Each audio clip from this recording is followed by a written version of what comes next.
El próximo 1 de junio el presidente Gabriel Boric va a entregar su tercera cuenta pública, además la penúltima de su mandato. Como él mismo ha dicho, esta podría ser eventualmente la última oportunidad para poner metas dentro del gobierno. Queremos profundizar en este y también en otros temas y para eso ya nos acompaña acá en el estudio la ministra secretaria general de Gobierno, Camila Vallejo. Ministra, gracias por estar aquí esta mañana. Hola, ministra, bienvenida. Muchas gracias y buenos días. ¿Tienen definido ya cuál va a ser el énfasis, el sello de esta cuenta pública? No queda mucho. Bueno, el presidente algo adelantado en cuanto fue el aniversario número 2 de nuestro gobierno, el 11 de marzo, de que la tarea este año es ya ir concretando más que grandes anuncios, ¿no? Poder concretar los compromisos programáticos, pero también todo lo que tiene que ver con nuestra agenda de seguridad y agenda económica. Por eso ya tenemos dos fast track en materia legislativa, uno, el fast track económico y el otro es de seguridad, justamente porque tenemos que hacer que se vaya cumpliendo con el mandato que tenemos como gobierno y también en el Parlamento, los propios parlamentarios de atender a esta urgencia ciudadana, al mismo tiempo de que queremos que nos permitan avanzar en el programa de gobiernos, que es reforma de pensiones, ¿cierto?, el pacto fiscal.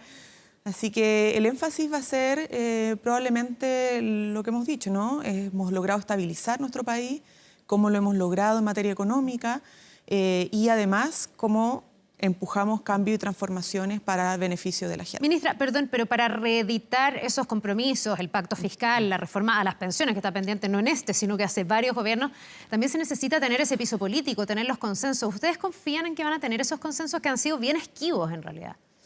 Bueno, es que esa es nuestra tarea, ¿no? Más que un tema de confianza, nuestro trabajo como gobierno y siendo minoría en el Parlamento, el oficialismo, lo más importante es promover un diálogo que dé frutos. O sea, esto no se trata solo de dialogar y dialogar eternamente, porque eso puede terminar siendo una forma de obstruir la aprobación de reformas o de leyes, sino que el diálogo sirva justamente para llegar a un puerto.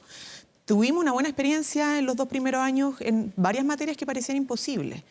Por lo tanto, uno con ese ejemplo, el de las 40 horas, el del royalty minero, el del salario mínimo, que son temas que parecían, insisto, imposibles, no hace 3 o 4 años, sino que incluso durante el primer año de gobierno se decía que era imposible y se lograron sacar adelante. Entonces, queremos convocar ese mismo espíritu constructivo de acuerdos, independientemente de las diferencias y de la diversidad de representantes políticos que hay en el Parlamento para sacar adelante pensiones, pacto fiscal y las dos agendas legislativas de fast track. Pensiones, obviamente, es de lo más importante. Esto no es un anuncio, un tema que ya todos conocen, las propuestas. Lo que necesitamos es que durante este mes de mayo podamos tener aprobada la idea de legislar al menos en el Senado la reforma de pensiones y que en el camino, lo antes posible, encontremos la fórmula que nos permita hacer que el aporte de los empleadores también beneficie a los actuales jubilados y jubiladas que ya no tienen empleadores, ¿no? Y que ya salieron del sistema y que están recibiendo pensiones, la mediana de las mujeres, un poco más arriba de los 40.000 pesos como pensión autofinanciada. Entonces, es tan dramática la situación que cómo nos vamos a poner en el centro esa realidad para poder llegar a un acuerdo, aunque no sea perfecto para todas las partes, pero quizá eso es lo que necesitamos, algo que no sea perfecto para todos, sino que sea que todos cedamos en el fondo y que sea un mínimo común que nos permita darle respuesta a nuestros pensionados y certezas para saber cómo van a llegar a fin de mes sin estas pensiones tan bajas que están teniendo. Ministra, ¿todo esto a qué hora es la cuenta pública? Es en la mañana, temprano. No está definida la hora hay un protocolo que se aplica Es que algunos la han hecho en la noche, otros en la tarde, otros en la mañana. Sí, pero eso han sido más como fuera de lo habitual. Nosotros tenemos una llegada al presidente, de los ministros, está todo protocolizado y va a ser temprano para poder dirigirnos al país al comienzo de la jornada. Ministra, ¿y usted cómo cree que la ciudadanía va a valorar si el énfasis... Lo que pasa a veces es que hay cadenas nacionales, que son en la noche, ese mismo día o en otro día de la semana, pero la cuenta pública va a ser el 1 de junio en la mañana. Sí, le preguntaba yo cómo siente usted que la ciudadanía va a valorar eventualmente los énfasis que coloque el gobierno, pensando en que el gobierno quiere insistir con lo que son su plan de gobierno, con la reforma tributaria, la reforma previsional, pero la prioridad de los chilenos es la seguridad y la seguridad lo hemos reflejado en encuestas, la encuesta Bicentenario, la encuesta Academia en el último tiempo. ¿Usted cree que la ciudadanía va a valorar bien el discurso del presidente si el énfasis no está puesto allí donde le aprieta el zapato a los chilenos? o sea, se ha planteado como dicotómico, pero no lo es para nosotros. Tenemos tanto compromisos programáticos como énfasis en seguridad y en economía que van de la mano. Por ejemplo, tenemos en el fast track legislativo el Ministerio de Seguridad Pública, que va en la línea de nuestro llamado a abordar la política de seguridad como una política de Estado, reforzando instituciones que existen, como también creando instituciones especializadas para esto. Por ejemplo, el tema económico.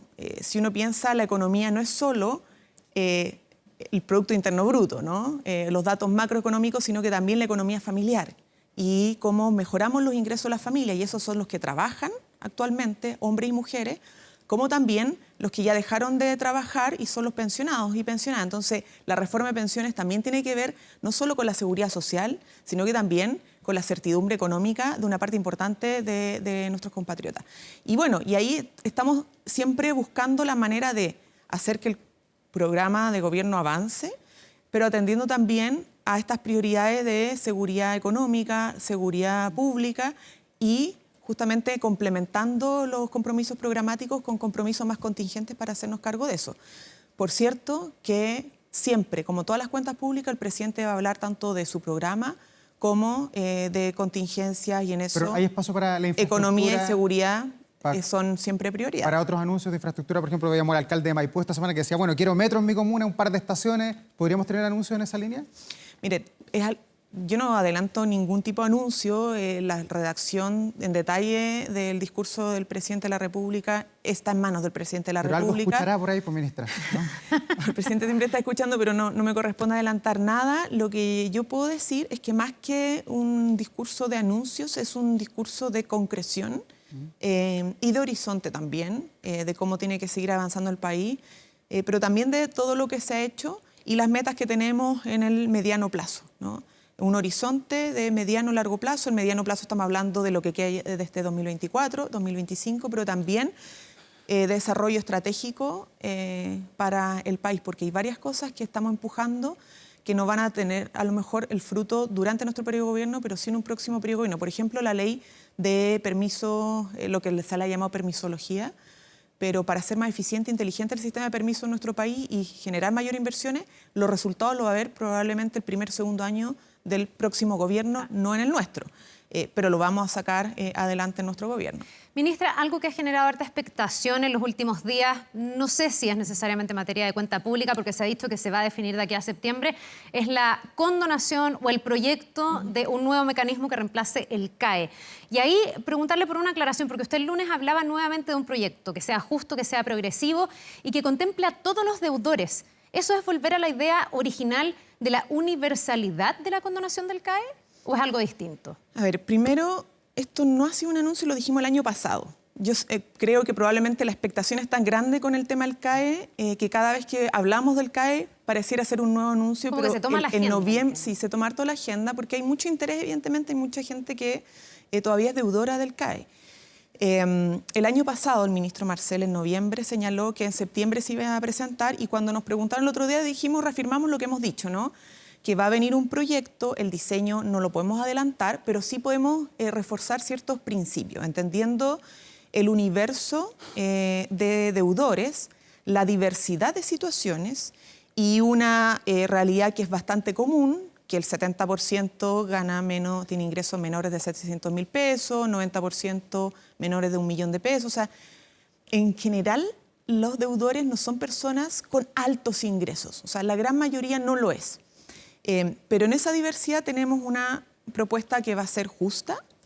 O sea, no queremos generar sensación de injusticia, todo lo contrario, que sea justa, razonable, que sea progresiva, y eso implica gradualidad, porque la cantidad de recursos, la dimensión del problema y la integridad que tiene el problema, porque no es solamente eliminar el CAE, sino que buscar un sistema de financiamiento que lo reemplace. Entonces, tiene que ser progresiva y autocontenida. ¿Qué significa autocontenida? Que no depende de otro proyecto de ley, no depende del pacto fiscal, sino que tiene una fórmula de financiamiento propia que va a venir en el diseño.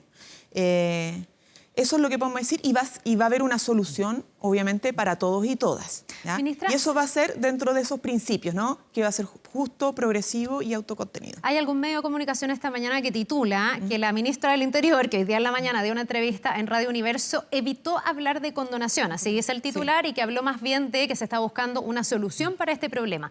¿Se evita hablar de condonación o efectivamente se considera la condonación de la deuda del CAE? Sí, yo escuché a la ministra y fue muy clara en lo que hemos dicho todos, ¿no? Lo que ha dicho el ministro Marcel, lo que me ha tocado decir a mí o el ministro Elizalde. Esto no es que se evite de decir una palabra, sino que queremos poner el énfasis en los principios generales que va a tener esta propuesta. Y por eso hemos hablado de que va a ser justa. Evitamos entrar más en detalles porque no queremos adelantar una parte que genere otro tipo de suspicacia o opiniones sin ver el todo. Y por eso las opiniones sobre cuántos de condonación, etcétera, van a verse cuando se presente el proyecto. Y en eso llamamos a todo un poco a la responsabilidad porque difícilmente podemos hacer juicios tan tajantes de una propuesta que todavía no se conoce en detalle. Ministra, y en este tema, ¿ustedes como gobierno esperaban mayor respaldo de los partidos que sustentan el gobierno del presidente Gabriel Boric? Se lo pregunto por lo que dijo Paulina Bodanovich, presidenta del Partido Socialista, que dijo que esto era una ofertona electoral. Usted dijo que a este gobierno todos los años le ha tocado elección, así que descarta esa teoría. Cualquier cosa pero sería un tema varios electoral. parlamentarios han insistido en esa teoría. ¿No tiene algo de plausible también el pensar en el por qué se reflota ahora el tema del CAE?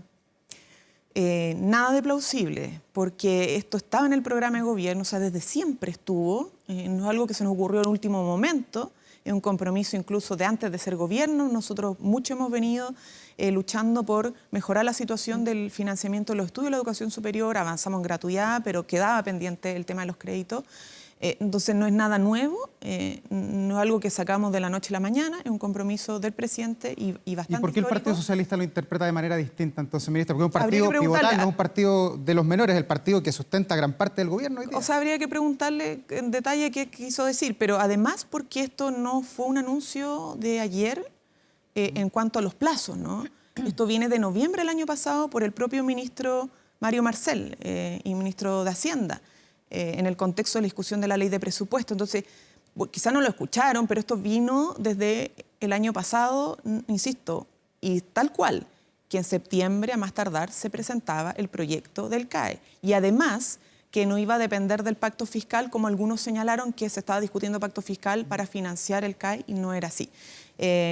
Entonces, nuestra tarea, más que estar opinando de las declaraciones de otros o de los propios partidos oficialistas, en este caso el de la presidenta del Partido Socialista, es aclarar cuál es, a grandes rasgos, el formato que va a tener, ¿no? Y los principios que van a sostener este proyecto respecto al CAE. Ministra, para cerrar el tema CAE, porque tenemos hartos otros temas, usted ha dicho que se busca un proyecto que sea justo. Sí. Hay todo un debate político y entendemos que aquí cada uno también tiene su mirada y hay una reflexión en torno a si un partido le gusta o no le gusta. Pero desde el punto de vista técnico también ha habido figuras que se cuestionan si es justo la condonación. Leía declaraciones de Josep Ramos, que es un facultativo de la Universidad de Chile, que ha sido siempre muy conectado con los temas sociales, y él decía es regresivo, es injusto, porque se le estaría condonando entre todos la deuda al 25% que va a ganar más dinero porque van a ser los profesionales. Podemos discutir si es tanto o no el dinero que van a ganar, pero sí van a estar en la capa social más aventajada. ¿Es justo condonar deudas y qué se le dice a los que ya pagaron el CAE, con mucho esfuerzo, por cierto? Primero, insistimos que la propuesta va a ser justa. ¿Ah? Y en segundo lugar, no sé si es tan apropiado estar opinando sobre un proyecto que no conocen. Entonces, hacer esos juicios tan categóricos sobre un proyecto de ley que todavía no se ha presentado, creo que no, o sea, entrar en esa conversación, me gustaría que puedan opinar, o nos gustaría que puedan opinar cuando conozcan en detalle el proyecto y vean su diseño y los aspectos técnicos y la fórmula, más que adelantar juicios sin conocimiento cabal de la propuesta que estamos trabajando. Ministra, vamos a otro tema, el fast track, este doble fast track que se ha presentado en seguridad, en materia económica también. Hay muchas cosas que están sueltas, que hay que atar de alguna manera de acuerdo a lo que dicen los proyectos, pero más allá de lo que dicen o lo que comprometen las cabezas de la Cámara de Diputados, la diputada Cariola y y el presidente del Senado, uno ve que las huestes hacia atrás no están al parecer alineados con lo que opinan los presidentes de ambas cámaras. ¿Cómo cree que se va a dar el debate? Pensando más lo que dijo hace pocos días el senador Macaya, que decía que él veía inviable avanzar con tantas cosas de economía y seguridad. O una o la otra, decía de alguna manera. Bueno, yo diría, me gustaría destacar que ha tenido más apoyo transversal que algunas críticas que se pueden manifestar. Pero los detalles, la derecha ha dicho, los detalles, sí, ojo. Es que los detalles sí, pero lo que pasa es que los acuerdos de fast track legislativo no obligan, o más bien no impiden lo que va a ser la deliberación después de cada uno de los proyectos, los acuerdos, desacuerdos, las modificaciones, sino que establecen como un marco de acción con plazos. O sea, tenemos, en este caso, a los 10 proyectos de seguridad que teníamos se le sumaron alrededor de 20 y unos tienen plazo para ahora, para junio, otros tienen plazo para septiembre, y debería terminar de despacharse en mayo del próximo año los últimos. Pero eso no quiere decir, primero, que estén todos los proyectos de seguridad que a cada uno de los parlamentarios le gustaría, sino que es un acuerdo sobre algunos que son fundamentales y cada parlamentario va a decir, al mío no lo consideraron en específico, pero hay varios que son muy importantes y que están contenidos en este fast track. En segundo lugar, esto nos da cierto grado de certeza de que hay un compromiso de ambas cámaras en cumplir con esos plazos. Entonces no es solo el Ejecutivo poniéndole urgencia a un proyecto, sino que ayuda a las mesas a generar las condiciones para que esos plazos se vayan cumpliendo. Y en tercer lugar, yo diría que no hay ninguna incompatibilidad. Los dos pueden avanzar, las dos agendas de tanto de seguridad como económica pueden avanzar porque hay varias comisiones. Solo a lo mejor en las comisiones de Hacienda, en algunos proyectos que se topen, hay que ordenarla bien o pedir y la Cámara o ambas cámaras acordar que sesionen más veces la semana, pero aquí no hay imposibles. Todos esos proyectos son posibles de sacar, considerando además, insisto, la experiencia que tuvimos los 2 años anteriores, sacamos 55 proyectos solo de seguridad. Cuestión que era impensable y lo logramos. ¿Y ahora se van a Entonces, estar los votos de los parlamentarios oficialistas para los proyectos del Partido Comunista, el Frente Amplio?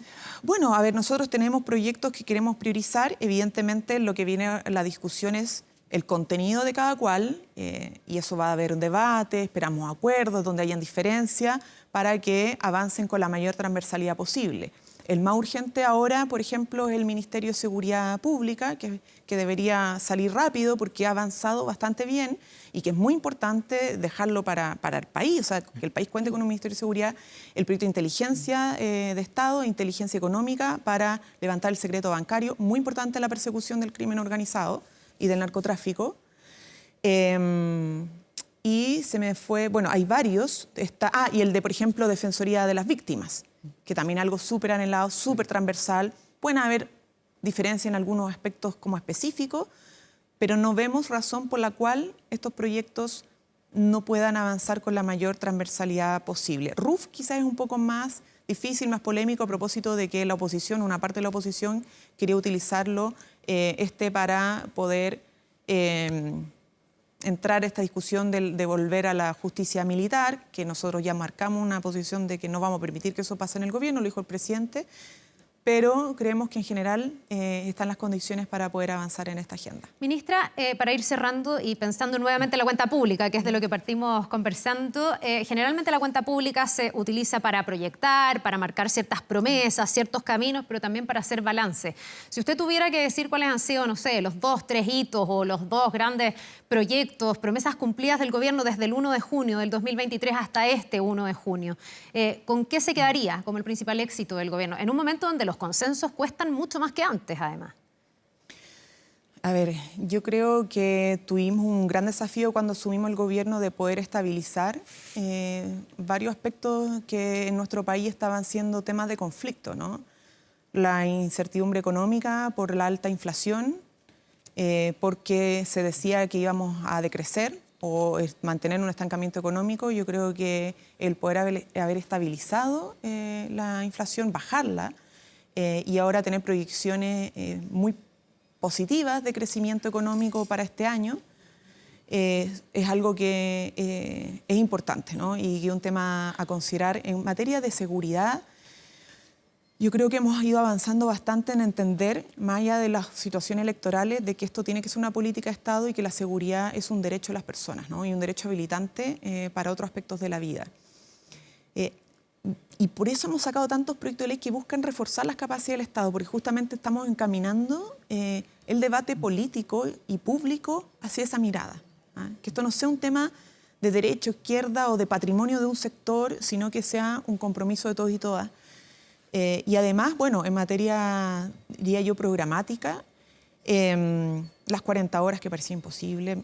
Nosotros promovimos junto a sindicatos cuando éramos parlamentarios esto y parecía que no lo íbamos a lograr y sin embargo tuvo que llegar a gobernar el presidente Gabriel Boric para que se generaran los acuerdos necesarios para poder sacarlo y ya está en implementación. Esto no es una promesa, es un cumplimiento, ¿no? Es concretar un compromiso del programa y además generar condiciones para un desarrollo industrial más sostenible. Litio, hidrógeno verde, avanzan en esa dirección de tener una mirada de futuro de país, no solamente de cómo resolvemos contingencias, sino que cómo proyectamos una economía hacia el futuro que represente las aspiraciones y necesidades del siglo XXI. Ministra Camila Vallejo, la quiero sacar del tema de la coyuntura y llevarlo a otro tema. ¿A dónde va a estar el domingo, Día del Patrimonio? ¿Dónde va a estar de dueña de casa en La Moneda, abriendo su oficina? ¿Va a estar en otro lugar? Me toca siempre algo en La Moneda, pero ¿Ya? estoy definiendo con mi familia y con mi hija a qué lugar vamos el Día de los Patrimonios, porque más tiene una tarea para el colegio. Ya. Sí.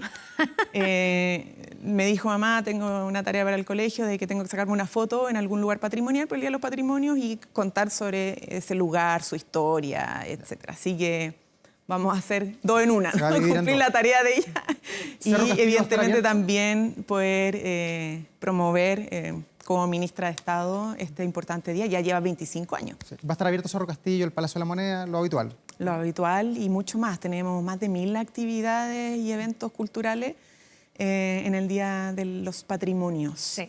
Así que el llamado a la gente que se inscriba está el dialospatrimonio.cl y ahí vea tan museos, bibliotecas, edificios, actos, Canales de intervenciones televisión como culturales, este Nosotros canales de tenemos nuestras televisión. puertas abiertas, ¿ah? Claro, Porque Televisión no Nacional, que ya es tienen parte del algo. patrimonio de todos los chilenos y chilenas, así que hay mucho, mucho por conocer y que además es un tremendo panorama familiar, ¿no? Porque ahí se va con adultos, niños, niñas, abuelo, abuela. Totalmente. De nuestras fiestas favoritas del año. Ministra Camila Vallejo, vocera de Gobierno, gracias por habernos acompañado esta mañana. Muchas gracias a ustedes por la entrevista. Que le tengan un vaya buen Muchas día. gracias, ministra. Buen día.